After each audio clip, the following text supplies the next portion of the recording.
bul makin panjang rambutnya.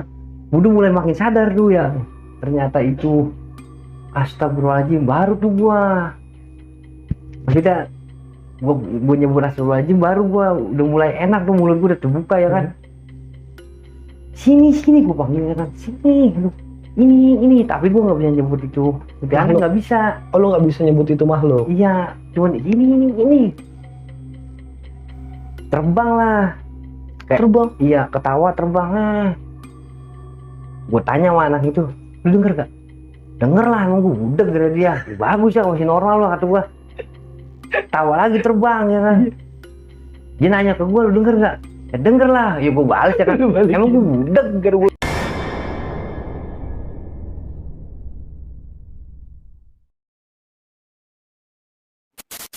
Halo Sobat Penatua, balik lagi bareng gue Refdi. Dan seperti biasa, pada video kali ini gue udah bersama seorang narasumber yang akan menceritakan pengalaman mistisnya. Dan narasumber gue kali ini akan bercerita tentang pengalamannya diteror oleh sosok perempuan, yang dimana perempuan ini meninggal pada saat melahirkan. Dan kisah ini sempat viral di lingkungan kampung tersebut. Penasaran sama cerita lengkapnya? Langsung aja kita kenalan sama narasumber di sebelah gue. Halo Bang Eri. Halo. Kabar gimana Bang? Alhamdulillah baik. Baik Bang ya? Iya. Kesibukan lagi apa aja nih Bang? Biasa lah, loyok. Enggak lah, kesibukan biasa kerja ngurusin keluarga. Kerja ya? Oke, Bang Eri, sebelumnya kan lu udah cerita nih sama gue ya. Iya. Kita udah berbincang di depan kalau lu di sini mau bercerita tentang pengalaman lu di teror sosok kuntilanak. Iya. Betul. Kejadiannya itu 2008. Pas gue lulus SMA, itu dia meninggalnya, kronologi sih meninggal karena mati beranak. Iya, terus makamnya dipisah. Dan tadi juga lu sempat bilang kalau di sosok ini juga sempat viral, istilahnya heboh ya, heboh itu ya. Iya, itu kan 2008 viral, belum ada viral, ada ya? heboh. Iya. Oke, berarti ditahan dulu ceritanya. Iya. Oke, sebelum kita masuk ke ceritanya, lagi-lagi gue mau mengucapkan banyak-banyak terima kasih buat kalian semua yang telah mensupport kami sampai detik ini. Semoga dilancarkan rezekinya dan dilancarkan juga segala urusan kalian. Dan buat kalian yang baru mengunjungi channel ini, jangan ragu untuk langsung subscribe, like, komen, dan share sebanyak-banyaknya agar kami makin semangat menghadirkan cerita-cerita lain yang lebih berkualitas di tengah kesibukan kalian. Gue rasa cukup, gak usah berlama-lama lagi, langsung aja kita masuk.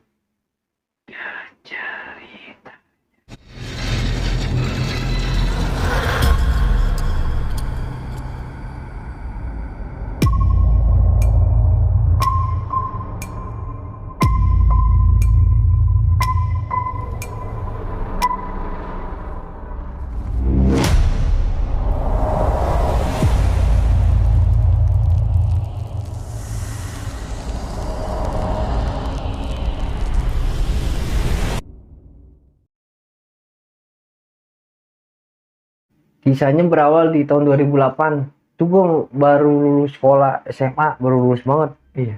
Lagi sedang imut-imutnya lah gue lah. Kayaknya kata sama gue sih, kata orang mah. Enggak, 2008 gue baru lulus sekolah. Terus temen gue tuh nyamper ya kan ke rumah. Kita samarin aja namanya si Haji. Nyamper aja ke rumah gue bawa motor. Biasa motor baru mejeng kali ya. Jember, ada gue ngeliat itu juga. Enggak. Diajak lah gue malam itu, udah malam tuh, jamnya jam 7:30 habis sisa lah. Ke rumah temennya si Ale, dia bilang, rumah temen gue yuk ngayap. Ngayap, kalau gue punya duit lu kagak, ya berarti kita satu kelas punya duit, udah yuk di jalan. Iya, jalan gue ke rumah dia, dikenalin gue sama si Haji, ke si Ale dikenalin. Rumahnya masih daerah Tangsel sih, tapi lumayan jauh dari tempat gua. Beda kampung. Iya. Mau jalan kaki mah, kaki lu pada bengkak paling. Bengkak ya. Jauh soalnya. Iya. Langsung gua kenalan, ini nyambung tuh, anaknya enak. Nah ternyata rumahnya ada kayak base camp, dia bikin kayak base camp. Entah itu bekas warung apa gimana, cuma direnovasi lagi sama dia. Jadi tongkrongan. Iya, ada PS-nya juga, jadi nggak bete ya kan. Ada gitar. Nah bokapnya tuh di depan rumah kayak punya lahan apa, roti sumbul, tau nggak? Roti sumbul? Iya. Apa tuh Bang? itu singkong, kan dalamnya ada sumbu, jadi gue sebut roti sumbu. Gue kira apa bang? Iya. Singkong ya? Iya, di depan rumah aja banyak tuh, Iya. pohon-pohonan masih banyak lah. Di waktu tahun itu kan masih serem jalan-jalanan juga. Iya betul. Singkat cerita 2 hari kemudian tuh si Aji nyamper gue lagi, ngajakin ke rumah si Ale lagi. Oke. Nah, dateng tuh si Aji ke rumah ya kak. Gue ganti pakaian, udah rapi, udah mau jalan lah. Dapat telepon si Aji dari si Ale. Nanya, lu di rumah Aji? Ini lagi di rumah si ini, rumah gue ya kan. Langsung kan gak jadi gue berangkat ya, nunggu dia datang lah dia. Cuman 2 orang sih dia dari tempatnya, main ke rumah gua. Akhirnya kita jadi nggak jadi jalan, jadi nongkrong di tempat gua kenalin tempat lu. iya, gua kenalin sama anak sinilah ya, iya. ngobrol nyambung, asik ngobrol, biasa ngopi ngerokok. Nah nggak lama sih dia jam 11 cabut mau ke tempat temennya lagi, ke situ cuma silaturahmi lah. Iya. Kemarin kan gua ke tempat dia, Iya. jadi Gantian ya. Nah dia cabut, udah kelar semua, gue manggilin sama anak di situ, biasa gitaran ngopi. Selang beberapa hari si Aji nyamper gue lagi. Biasa berangkat malam, bisa lah gue jalan, bawa motor nyamper, jalan lah gue ke rumah si Ale. Oke. Kemarin kan dia udah ke tempat gue nggak enak lah gue main lagi silaturahmi biar lebih Deket lah ya. deket, akrab. Sampai gue di rumah dia, kebetulan teman-temannya anak situ pada kumpul di base camp dia karena rumahnya base camp. Iya. Biasa main PS, main bola lah, sparingan PS. Ikutlah gue main. Nah nggak terasa tuh waktu udah mulai bete, udah ngumpul juga kan asap rokok, ruangannya kan nggak terlalu gede lah. Iya. Gua keluar nyari angin. Nah pas di depan base camp itu kayak ada balai gitu buat duduk buat ngadem. Nah di depannya juga masih enak tuh, kayak apa, Kebun, pohon-pohon kebun. Emang bokapnya dia punya kebun. Ngeliat situasi lah, namanya di kampung kan enak. Iya. Nah pas itu gue denger suara tangis bayi kan malam. Udah jam 1 itu gue keluar habis ngerokok, gue cari di mana ya suara sumber itu. Ternyata di samping base camp itu ada rumah pojok. Nah, kurang lebih jaraknya 10-20 meter lah kurang lebihnya. Gue lihat dari base camp itu, gue nggak nyamper ya kan, udah malam posisinya, enak juga. Wah, ada di depan terasnya lagi nginung-nginung gini lah, Gendong bayi. Iya, kayak ngediamin bayinya gitu. Iya. Gue pikir sehat aja ya. Oh mungkin inilah bayi lagi nangis. Tapi gue pertanyaan juga sebenarnya dalam hati, kok begini ya di luar. Iya, nggak logis juga sih bang. Sebenarnya nggak lazim juga ya. Harusnya kan di dalam ya kan. Di dalam maksudnya. Udah tuh, gua ke dalam aja biasa, udah jatahnya rollingan main PS. Jatahnya gua udah dipanggil sama itu anak-anak nih main tuh sampai mandiin pagi. Habis subuh lah, udah matahari udah mau keluar tuh baru bubar gua keluar. Pulang lah, gua pamit sama si Ale itu. Gua tanya Ale, gua semalam ngeliat ibu-ibu dah di rumah yang pojok itu. Yang mana? Kata si Ale. Tuh yang belakang. Dia kayak diem sejenak gitu. Mungkin karena mengantuk kali begadang ya. Takut, masih pikirannya masih ini. Oh gitu jawabannya. Ya gue nggak banyak yang lebar lah. Udah langsung gue cabut. Gue balik ke rumah biasa, cuci muka, tidur. Makan dulu gue sebelum tidur biar tidurnya nyenyak. Biar pules loh.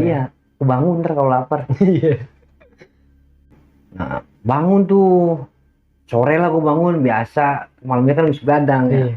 Nah duduk gue teras, biasa mau tidur kan ngumpulin nyawa lah, bengong menghayal lah, namanya biasa muda. Iyalah, menghayal pengen yang orang sukses gitu, menghayal nggak jelas lah. Nah dari itu datang si Aji ke rumah gua lagi, ngajakin ngopi di rumah gua, mau ngopi bareng. Gak lama nyotuk dia, kata-kata kita main lagi yuk ke rumah Ale. Tapi jangan sekarang lah, gua bilang kayak gitu kan. Masih sore, biasa kita jalan malam bisa. Gak enak juga.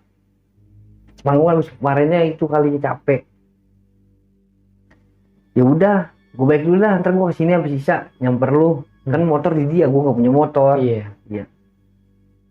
Habis sisa tuh kelar Risa, bener dia dateng kan si Aji. Ayo jadi nggak? Jadi. Ya udah gue jalan ke rumah ini lagi. Ya jaraknya lumayan jauh lah, makanya kita pakai motor. Sampai gue rumah si Ale. Biasa rutinitas anak situ ya kan, main gitar paling. PS di base camp itu emang selalu di rumah si Ale nongkrongnya anak situ. Banyak tuh berapa 8 orang kalau nggak salah pada malam itu yang main PS. Gue juga sebagian kenal, ada sebagian enggak, namanya gue belum lama main di situ. Baru kenal ya. Iya. Tapi gue berusaha untuk kenal lah, berbaur. Main lama tanpa sadar tuh namanya kasihkan lagi main PS. Pas gua lihat-lihat, lah kok kita tinggal bertiga ya? Tinggal bertiga gua di situ. Dari 8 orang itu? Iya, gua tanya si Ale, yang lain pada kemana? Ternyata dia pindah ke depan di jalan nongkrongnya. Mungkin bete di situ. Iya, mungkin bete kali udah kelamaan di situ. Ya udah, biarin lah. Kata si Ale, lu mau ngikut anak-anak apa di sini? Gue punya inisiatif di sini aja dulu lah. Nggak tahu kenapa gue pengen di situ. Gue juga bingung ya kan. Ya udah, gue bisa main PS lo. Waktu jam 12, masih jam 12 itu ya. Gue main PS terus bertiga. Si Ali juga mungkin gak enak apa gimana kali ya. Akhirnya dia ngajakin ke depan kan. Dia ngajakin lagi. Iya. Cuman gue masih pengen di situ.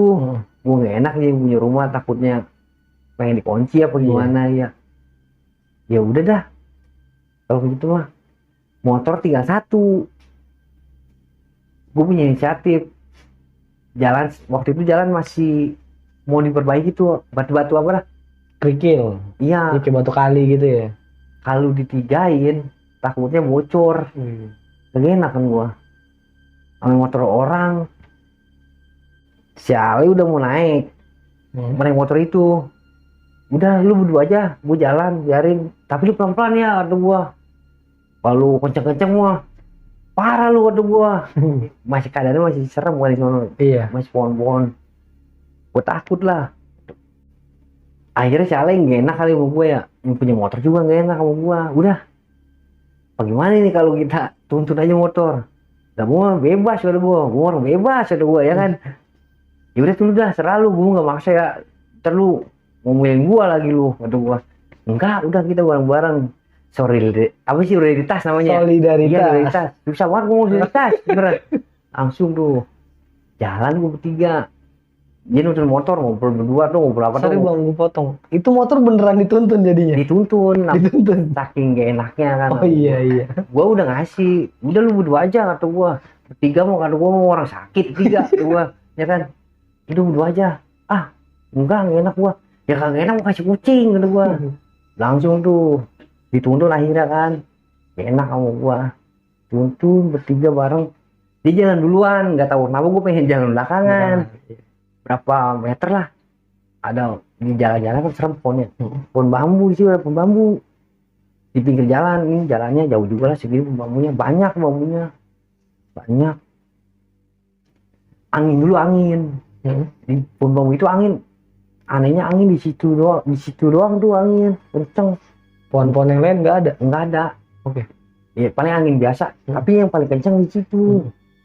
Nah itu dia udah jalan-jalan jauh ya kan, teman gue yang berdua itu, si Ale sama si Aji. Gue samperin, dia nggak tahu gue nyamperin ke pohon bambu, dia nggak tahu, nggak ngeh maksudnya. Gue kirain binatang ya, musang lah gitu. Wah, gue pegang tuh batu ya kan, gue timpuk nih, gue bagel lah. terus pohon bambu kan kayak begini ya, terus di sebelah ini. Oke, di apa ya istilahnya, bengkek ya bang ya? Iya bengkek, kayak dibuka. enakan bengkek dah pokoknya dah. Itu gue tungguin nih, mana nih ada musang nih, kalau gue mantep nih kalau gue kalau dapet Iya. kan. Wah, kok nggak turun ya, ada gue. Ternyata yang tuh gue tunggu itu bukan yang musang ya. Kain itu kain. Iya kain. Itu emang bener real. Kotor kayaknya, kotor, ada tanah merah gitu ya, tanah kotor. Gue belum sadar ya kan, masih gue pegang tuh batu, nggak tahu kenapa gue masih berpikiran itu hewan ya kan. Iya binatang. Kok makin lama kok bukannya makin kayaknya makin panjang itu. Tapi ke atasnya mah enggak tanah, bawahnya doang tanah. Ke atasnya kayak agak bersih gitu ya. Gue tungguin makin lama kok makin panjang ya. Binatang apa nih kata gue? Mungkin panjang kata gue, kok modok di atas lu panjang banget. Nah, bukan ini kata gue. Terus nggak lama turun rambut. Iya, dia kan mikirin kayak gitu. Turun rambut. Gue udah mulai sadar tuh. Udah mulai sadar ini apaan ya kan? Bukan binatang, bukan. Tapi gue nggak bisa bergerak gue. Nah temen gue manggilin tuh, dia udah ngeliat gue. Lu jangan ngapain lu di situ? Jangan bikin bambu, kata dia. Bahaya kalau udah malam. Gue denger omongan dia, tapi gue nggak bisa buat nengok. Kaku ya bang. Iya. Jangankan buat manggil dia gitu, buat nengok aja gue susah, nggak bisa bergerak. Nggak tahu kenapa ya. Terus gue makin panjang rambutnya. Gue udah mulai makin sadar tuh ya. Ternyata itu astagfirullahaladzim, baru tuh gue. Maksudnya gue nyebut astagfirullahaladzim, baru gue udah mulai enak tuh, mulut gue udah terbuka ya kan. Sini gue panggilnya kan, sini ini, tapi gue nggak bisa nyebut itu. Karena nggak bisa. Oh lo nggak bisa nyebut itu makhluk? Iya, cuman ini. Coba gue nyamperin apaan? Dia juga berpikirnya sama binatang. Iya. Ngambil batu lah salah satu tuh. Si alenya ngambil batu juga. Cuman itu gue udah sadar, itu ke anak gue lepas batu di tangan gue kan ya. Wah ternyata itu. Nah dia tuh nggak ngelihat itu. Yang dua itu nggak ngelihat dia, gue doang yang sendiri. Iya. Mana? Pas dia udah deket gue, gini gue nih gini, apa lu? Sama si Aji temen gue, baru gue ngomong itu kuntilanak mana? Kagak ada dia. Temen gue mah yakinin itu binatang, bagus sama dia, tapi itu udah hilang. Terbang? Iya, terbang. Udah tuh gue kabur bertiga kan, akhirnya akhirnya gue tek-tekin juga bertiga tuh. Ditigain juga aja. Kayak orang mau ke puskesmas bertiga, gue apa tadi cepetan. Udah gue kabur kita. Iya. Samperin lah ke anak-anak di depan jalan nongkrongnya kan, mungkin udah pada bete di situ. Gue minta air minum aqua biar biasa lah orang kaget kan gimana ya. Iya. Biar tenang ya. Gue minum, duduk sebentar, tenang. Lu kenapa? Gue ngeliat ini bisa anak ya kan. Gue bukannya diapain gitu, diketawain sama dia. Diketawain? Iya. Bukan ini gitu ditawain sama orang bocah-bocah situnya. Wah yang itu ya. Nah dia ngomong yang itunya, gue udah pilih. Wah oh ini kayak biasa ya kan, kayak biasa dia ngeliat gitu. Iya. Baru tuh diceritain ternyata orang yang main ke situ anak luar gitu pasti ngeliat itu. Oh, tapi jadi, misalkan lu berdua main nih, tapi nggak berdua-duanya ngeliat salah satu. Iya. Oke. Nah pas waktu itu gue yang dikasih lihat ya kan, udah tuh, waduh, kata gue. Ternyata sering dia nampakin. Nah terus gue dikasih tahu juga nih sejarahnya itu sama temennya si Ale. Ya gue sebut aja namanya, julukannya Ramirez. Apaan tuh bang? Rambut miring, muka agak beres. Karena emang rambutnya rada miring. Kayak miring. Oh dia poni di samping gitu ya? Poni cepak ngehe apa? Cepak ngehe. Iya. Nah diceritain tuh sama si Ramirez ya kan. Diceritain coba babarnya dah pokoknya. Sampai pagi deh pokoknya, udah kayak dalang diceritain sampai pagi. Beneran dah. Aduh, gue busak kali itu mulut, ngomong mulu. Ceritain ternyata itu yang meninggal kuntilanak yang gue lihat di pohon bambu. Iya. Itu masih saudaranya si Ale. Oh, Saudara. masih bukan orang lain. Iya. Dan meninggalnya karena melahirkan. Oh. Jadi pas lagi ngelahirin dia meninggal. Makamnya juga dipisah. Jadi tuh gentayangan karena nyariin si anak. Oh. Dan sempet rame juga di kampung situ. Iya. Waktu itu kan belum ada bahasa viral, masih bahasa Iya. rame. Rame Iya. dong. Jangan Heboh sekarang, lah ya. Iya heboh. Nah gue sempet nanya bang, itu yang gentayangan rumahnya di mana? Iya. Si Ramirez bilang sih rumahnya yang belakang kosong yang deket base camp itu. Dekat base camp. Iya. Yang waktu malam-malam ada bayi itu. Iya, yang ibu-ibu gendong Iya, gue bayi. liat bayi-bayi. Iya. Nah, gue kaget dalam hati ya. Bukan itu rumah masih ada orangnya. Iya. Ternyata itu udah kosong, udah berapa tahun kosong. Oh. Dan suaminya juga semenjak meninggal nggak tahu kemana. Jadi rumah itu nggak ada yang nempatin. Nggak ada. Sampai sekarang udah dibangun sih, keadaannya udah beda lah. Beda sama dulu gitu. Iya. Nah, setelah itu singkat cerita akhirnya gue nggak ke base camp lagi kan. Karena gue takut. Ya udah akhirnya gue pagi di pinggir jalan ditemenin juga tuh sama si Ale, nggak enak kali sama gue ya. Iya. Nunggu pagi baru gue cabut balik. Ya biasa lah pengangguran bebas ya kan. Sampai ngomelin ya. Iya. Paling mah gue doang, bangun gak lu begitu. Ya. Nah setelah kejadian itu dari itu gue nggak mau ke situ lagi dah. Kayak bisa dibilang takut atau trauma lah. Trauma ya bang. Karena emang bener-bener gue ngeliat wujudnya kayak apa. Dan mukanya sih nggak ditutupin, nggak ngeliat bentuknya. Iya, mukanya nggak kelihatan jelas ya. Selang 2 minggu gue dapet undangan dari si Ale, dia ulang tahun. Mau nggak mau kan gue datang lah, harusnya nggak enak. Iya. Berdua gue datang sama si Aji, temen gue sekampung. Ngobrol-ngobrol gue sama si Aji, akhirnya sepakat gue sono lagi mau nggak mau ya kan, karena akhirnya lu berangkat. Iya. Berangkat gue sekitaran jam 8 malam, kena acara paling jam 9 ya. Acara bakar biasa.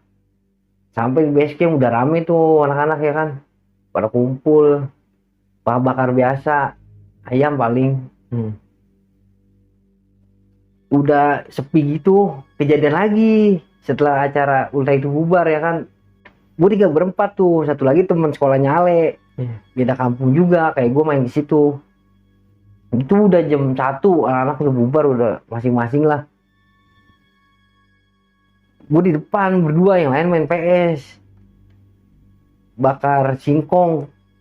Kan si bokapnya Ale punya pun roti subuh yang gue bilang banyak. Itu banyak singkong itu. Iya. Gue nyambut singkong tuh berdua dia, yang anak baru itu.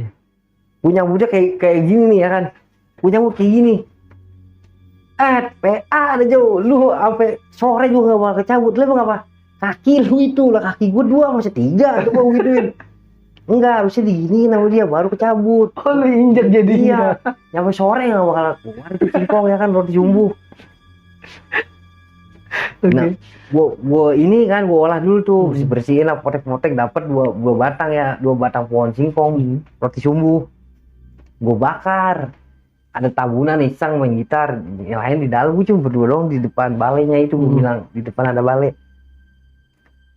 Enggak lama tuh ada suara ketawa. Suara ketawa? Iya, di atas pohon kan, di depan base camp ada pohon kayak nangka. Iya nangka. Itu gue ingat nangka. Depannya pohon ini roti sumbu singkong. Singkong sama kebun ya. Terbang lah. Terbang? Iya, ketawa terbang. Gue tanya sama anak itu, lu denger gak? Denger lah, emang gue budek dari dia. Bagus ya, masih normal lah kata gue. Tawa lagi terbang ya kan. Dia nanya ke gue, lu denger gak? Ya denger lah. Ya gue balas ya kan. Emang gue budek kata gue. Ya udah tuh. Dia gimana kita nih? Ke dalam gak? Ya udah biarin masing-masing. Gue terusin tuh bakar singkong. Terbang lagi, itu bener-bener kayak kain ya. Kain. Lu tau gak kain digituin? Iya. Begitu bunyinya ya kan. Ber gitu lah. Ber gitu. Tapi sekali sih ber. Iya. Sambil ketawa. Gua ke dalam. Sini dah. Dia lagi main PS di dalam. Apa? gue denger suara kuntilanak dah. Oh yang waktu itu temuin kali ya? Ya gue gak tahu, gue kenal tuh gue. Kalau gue kenal gue suruh duduk sini. Gue suka duduk, gue pulang takut, gue gituin lah. Udah biarin. Si Ale ngomong, kalau mau ambil aja tapi jangan semua. Tuh singkong ditawarin ya kan. Ketawa terbang lagi kayak kain lagi begitu ke atas base camp, gentengnya gitu ya kan. Waduh kata gue. Udah tuh. Udah gue pikir udah lama udah mateng ya. Yang temennya si Ale juga. Ini kita angkat yuk singkong. Sambil ngopi hitam biasa. Gue angkat. Gue cariin lah. Singkongnya mana nih kagak ada. Kalau singkong bekas ada tuh kayak bekas kayak arang. Iya. Itu nggak ada. Arang kayu doang kayu. Iya. Itu ada 5 singkong lebih-lebihan lah, gue nggak tahu lupa berapa jumlahnya. Gue cari kemana nih ya. Wah lama tuh gue setengah jaman nih nyari singkongnya. Gimana nih kata gue nih. Kata gue brengsek diambil semua nih lah. Bagaimana gue makan arang kata gue. Waduh. Singkongnya hilang semua bang. Iya hilang semua kata gue. Gimana ya udah biarin dah. Lu mau nyambut lagi. Enggak nyambut lagi, kaki gue pada sakit nyambut singkong. Tangan gue pada kapalan. Mobilan ya. Udah biarin dah. Akhirnya kan gue manggil lagi tuh nginep. Jadinya sama anaknya itu juga nginep. Manggil pulang pagi. Gue takut juga. Nah pas di nginep itu dia pulas, gue nggak pulas. Kayak takut, gimana sih takut. Ada kejadian juga itu kaca ketok-ketok kan gue kunci pintunya ya. Basecampnya kaca ketok-ketok 2 kali kalau nggak salah waktu itu. Tok. Dari amat lah, udah amat kata gue, ngapain sih lu ngikutin gue, demen kali gue ya. Udah mati gue gitu. Terus kaca kan berbayang begitu ya. Jadi dia kayak duduk. Tapi suara ketawanya jauh kecil. Suara ketawanya. Kata gue, deh gue pengen tidur, gue bisa ini kata gue, ngikutin gue ngapa demen, apa sih kata gue. Gue demen jangan sesamanya kayak jangan sama gue gitu ya. Iya namanya beda lah. Iya, gue takut. Kan suka ada tuh katanya suka demen ya kan. Iya ngikutin gue kata gue, aduh kata gue ngapa. Gue mau ngomong gue takut begituan ya kan. Gue diem aja, gue tutup gitu. Akhirnya kan pagi tuh. Udah gue pulang ke rumah seperti biasa, tidur bangun sore. Pengangguran. Sisanya bengong ya. Iyalah. Nah setelah itu badan gue merasa gak enak tuh bang. Iya. Jadi kayak sakit, gue kepikiran juga kali. Ya karena ini juga kebanyakan bengong. Jadi gue sakit, berapa minggu tuh gue sakit. Kurang lebih 2 mingguan gue, 2 mingguan. Jadi sakit gue. Nah, gue sorry bang, gue potong, gue nanya. Ini lu sakit karena nggak kebagian singkong apa kenapa nih bang? Ya karena gue kepikiran terus juga, mungkin karena singkong gue habis kali ya. Iya, tapi emang bener gue sakit waktu itu. 2 minggu nguyung, lu tau nguyung nggak? Apa tuh bang nguyung? Puyang gitu, puyang. Oh puyang. Gue puyang kata gue puyang. Pas gue udah sembuh tuh, gue puyangnya apa puyang gue ini? Ternyata gue udah punya duit bang. Dompet gue buka begini angin, bus begitu isinya. Kosong ya bang? Iya. Enggak, emang gue sakit waktu itu. Dan cerita ini juga real, emang gue ngalamin. Iya. Jadi bang cerita gue sampai situ aja kali ya. Gue capek banget lu. Gue mau bisa nih mulu-mulu. Gue meniran bisa ngomong mulu. Karena lu gandeng sih ngomong bang apa bang? Iya. Gua mulu seksa kayaknya. Oke bang Heri. Iya. Gua ada beberapa pertanyaan nih bang dari cerita lu ini ya bang ya. Iya boleh. Pertama nih yang gua penasaran nih sama sosok si kuntilanak ini yang katanya dia meninggal karena melahirkan. Iya benar. Iya. Nah itu dari informasi yang beredar di sana itu memang benar bang. Sosok kuntilanak ini merupakan saudara yang siapa ini yang mati karena melahirkan ini. Iya. Benar. Ya gue juga sempat ngeliat tuh penampakannya, ngeliat real jelas. Dan tadi kan dia udah ngomong juga ya kalau si sosok kuntilanak ini sempat datangin keluarganya ya si Ale gitu ya, yang dimana dia nanyain keberadaan anaknya. Sempat heboh itu. Sempat ya rame itu di situ. Berarti memang ya walaupun kita kan sama-sama tahu bang, namanya orang meninggal pasti udah lepas dari dunia ya. Iya lepas. Mungkin korinnya mungkin bang ya. Mungkin. Sama satu lagi nih bang, pertanyaan terakhir nih bang. Iya. Yang bikin gue bertanya-tanya banget dari cerita ini. Wah bener lu. Iya. Gue penasaran banget sama cerita ini bang. tentang keberadaan singkong lu nih bang. Gue juga bisa, lu yang nanya, gue juga yang ngelakuin. Kemana singkong gue ya kan? Iya kata gue, waduh. Nah, ada kemungkinan nggak sih bang, di saat lu lagi bakar singkong, lu tinggal lu ngopi nih. Iya. Itu diambil sama si Ale, sama si Aji. Kan Aji sama Ali di dalam kan. Iya. Dia keluar sebelum ngambil. Enggak, itu kan gue berdua standby di situ. Oh, jadi memang lu standby di depan. Iya, sama temennya si Ale itu yang baru gue kenal. Gue standby di situ nungguin tuh ubi. Ditawarin kan waktu itu sama si Ale. Ini kalau mau cuma jadi ambil semua, bener jadi ngambil semua. Ya, gue makan areng. Iya. Aduh kusut gitu gue nih. Iya. Lu kagak ditinggalin sama sekali. Ya alhamdulillah areng doang. Areng doang ya. Iya. Ya gue apaan gue makan areng ada gue gitu. Iya. Jadi emang parah tuh modelan. Parah kusut ada gue. Maksudnya kalau mau ngambil ya bagi-bagi juga. Iya ya? Makanya berbagi rasa ya. Iya. Hawanya kayak hawa. Aduh. Apanya? Iya bau-baunya gitu. Oke bang, jadi terima kasih banyak ya. Lu cerita lagi dengan gue ya bang ya. Iya. Dan ini sih bang ya. Lu udah gak ngalamin lagi ya berarti ya dari situ ya. Alhamdulillah. Jangan sampai dah pokoknya. Jangan sampai. Itu Gua, berarti iya. pengen terakhir lah ya. Satu trauma ngeliat itu, kedua trauma singkong gua kagak ketemu sampai sekarang. Aduh, iya. Ya apa? Mah dah apa dah pokoknya. Sakitnya. Iya. Oke makanya makasih banyak ya lu. Gue juga terima kasih banyak udah bisa cerita di channel Penatua ini. Ya mudah-mudahan iya channel makin berkembang. Amin. Oke, sekian untuk video kali ini. Ambil sisi positifnya dan buang jauh-jauh sisi negatifnya. Dan lagi-lagi gue juga mau mengingatkan bahwa keberadaan kita di sini tidak ada maksud sama sekali untuk menakut-nakuti. Kita hanya berbagi pengalaman dari apa yang pernah dialami langsung oleh narasumber kita. Gue rasa cukup. Akhir kata, gue Refdi Godet Penatua dan Bang Eri pamit undur diri. Assalamualaikum Warahmatullahi wabarakatuh.